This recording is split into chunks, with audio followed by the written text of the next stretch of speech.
आज मी करतोय सोलकढी म्हणून 1 तास सोला भिजत घातलेलं आहे, पण ती सोला देणाऱ्यान फसवल्यान माका. असा करणं योग्य ना. असा तुमच्या कधी बाबतीत घडला का?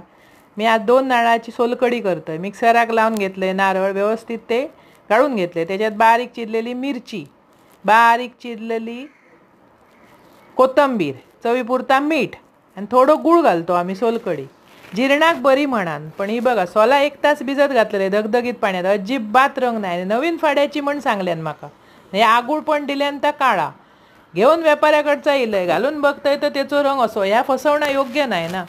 त्याच्यानंतर मग पाहुण्यांक घालतलंच कशी ती.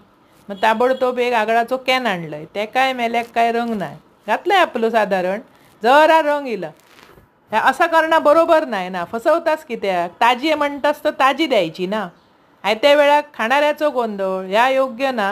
ह्या आवडाक नाही माका. आज माझी सोलकढी फसली.